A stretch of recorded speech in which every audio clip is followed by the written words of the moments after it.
Hey, good morning, everyone. I want to talk to you about two actually very big stories right now. One which is kind of everywhere, and the second which is surprisingly not being talked about.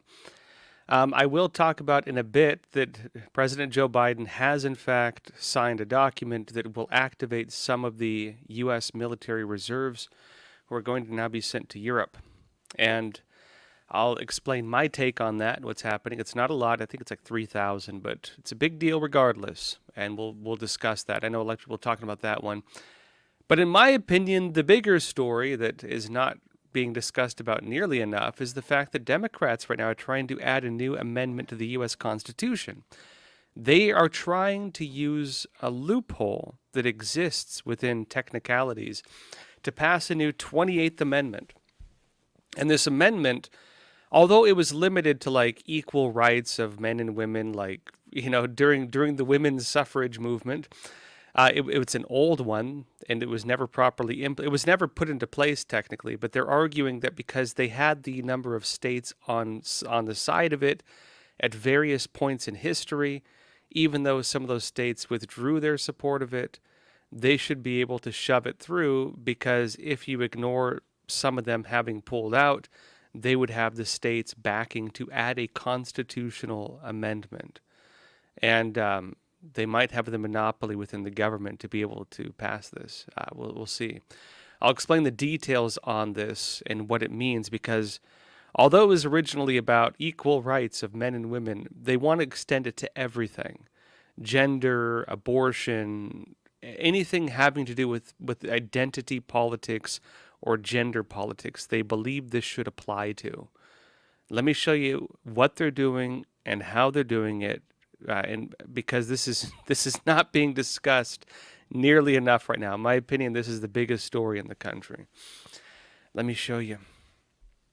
New York Times had it actually. It says Democrats try a novel tactic to revive the Equal Rights Amendment. Equal rights. Who doesn't want equal rights? It says Democrats in Congress are making a fresh push for the nearly century-old Equal Rights Amendment to be enshrined in the Constitution, rallying around a creative legal theory. I like their choice of words. A creative legal theory. In a bid to revive an amendment that would explicitly guarantee sex equality as a way to protect reproductive rights in post-Roe America. I mean, Roe v. Wade. And they believe this should enshrine abortion in the Constitution, basically. It doesn't actually do that. I'll explain how. They're interpreting it already. They're already interpreting it in such a way where they believe they can extend it to any kind of gender politics, abortion, or anything of that sort. But they say Senator Kristen Gillibrand of New York and Representative Cori Bush of Missouri are set to introduce a joint resolution on Thursday stating that the measure has already been ratified. They claim this is the way they're doing it.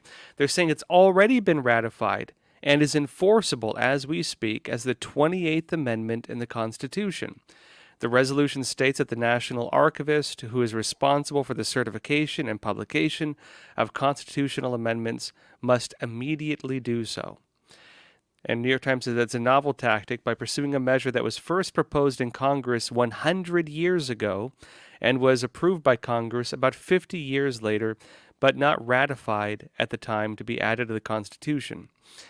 Further in, they state this is Democrats' second attempt this year to advance the Equal Rights Amendment. In April, Senate Republicans blocked a similar resolution that sought to remove an expired deadline for states to ratify an amendment. Only two Republican senators, Lisa Murkowski of Alaska and Susan Collins of Maine, voted for the resolution. Why would that have been important? Real briefly on that. Had the Democrats been able to remove an expired deadline for states to ratify the amendment, that would mean that states that had previously voted for it and then repealed their support, the time at which they decided to approve it would be counted as state approval, and the combined states that had backed it would be taken solely on all the different states that had at one time supported it, even if they had withdrawn their support later. But they say this, and bear with me because this is actually pretty important. Bear with me. I know legal stuff. It's a little boring, but bear with me because this is one of the most important stories that's happening right now. And they say this: now, Miss Gillibrand and Miss Bush are trying a different approach. They are simply ignoring, this is further in the article, by the way, they are simply ignoring the issue of the expired ratification deadline altogether. And this is how they're doing it now. They're bypassing the idea of whether it even has to be approved. They're bypassing the idea of whether or not states have to be counted based on when they supported it and didn't support it. They're saying it was passed 50 years ago, but it wasn't just put into place. And they're saying based on that, this should already be the law of the land. This is what they're saying. They are simply ignoring the issue of the expired ratification deadline altogether and introducing a resolution that argues the ERA, the Equal Rights Amendment, is already the law of the land. And they say this, Mrs. Gillibrand, this is an opportunity to start fresh with a legitimate legal theory that has basis in constitutional law. She says, I believe President Biden can do this. I'm going to make the legal and political argument over the next several months that this is something he can do. They believe Biden should act. Let me explain what this actually does. Further, I'll read you a little bit more, then I'll show you another story explaining some other background. Further, it states that at issue is the complex procedure for adding an amendment to the Constitution, which requires passage by both houses of Congress and ratification by 3/4 of the states, in this case within a 7-year deadline. So there is a 7-year deadline, and that's going to be one of their big challenges with it. Congress passed the Equal Rights Amendment back in 1972 and subsequently enacted a law extending that deadline to 10 years. But by 1982, only 35 states had ratified. Again, you need 3/4 of the states, right? Sorry, only 3 states had ratified. And said that those were, and then 3 more, the Nevada, Illinois, and Virginia. So I was checking something else. They have ratified the amendment, surpassing the threshold, but some others have rescinded their ratification. So that's the problem. They fell short, right? They fell short just a little bit, and then 3 other states joined in. They reached the goal, but by the time they had reached the goal, some of the states had repealed some of that support, and that's the issue that happened with it. But it says further in, Democrats are more eager than ever to make a new push for this is still New York Times, push for the amendment in the wake of the Dobbs decision. The keyed section of the amendment, with just 24 words, is packed with potential. This is how they're framing it. It is packed with potential to protect access to abortion care nationwide, defeat bans on gender-affirming health care, shore up marriage equality, eliminate the gender wage gap, help end the epidemic of violence against women and girls, and so much more. Yeah, women and girls, what's their position on that movie Sound of Freedom and child sex trafficking again? What's their position on mass human trafficking across the U.S.-Mexico border? What's their position on mass child sex slavery being found by a grand jury in Florida, having to do with the illegal immigration? Do they still believe that's all conspiracy theory? Or do they actually mean they want to protect women and girls? I don't know. You tell me. Miss Bush added, though, she said, we have to just keep pushing it. We can't fall victim to the Republican agenda. You know, the whole victim thing is funny here because it's literally oftentimes people who are victimizing others claiming they're victims as they do it. But regardless, imagine wanting to kill babies that much. I'm just being blunt. Imagine wanting that so bad that you would just dedicate your heart and soul to it like this. But if they pass this, it's going to make abortion, nationwide abortion, a constitutional right. It's going to be embedded in the Constitution, meaning they can treat it like the Second Amendment. They can treat it as the government backing of killing babies is going to be as important as your freedom of speech.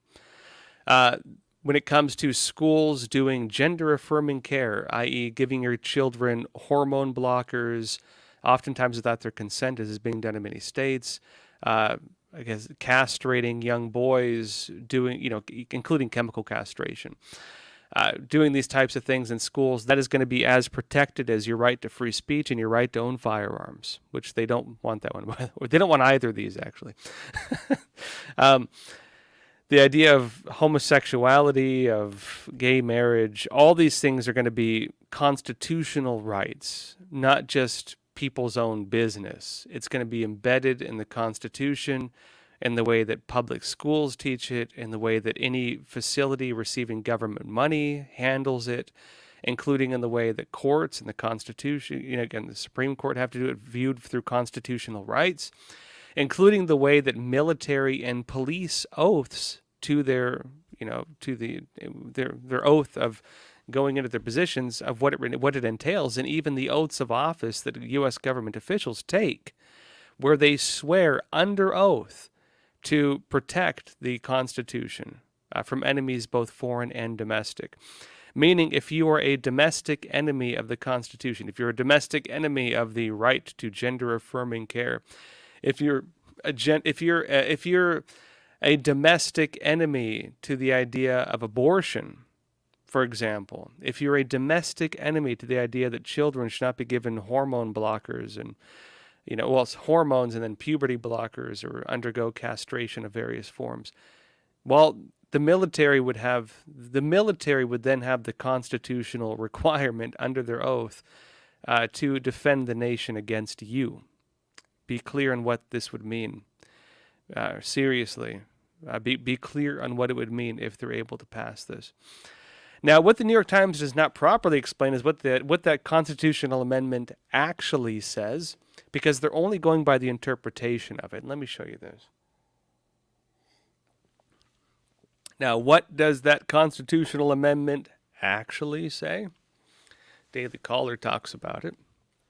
They say, the amendment's plain text states, it's only 24 words, by the way, states that women have equal rights to men throughout the U.S., but legal experts view the measure as a way to push through pro-abortion measures, as well as policies erasing sex distinctions in public restrooms and other traditionally sex-segregated spaces.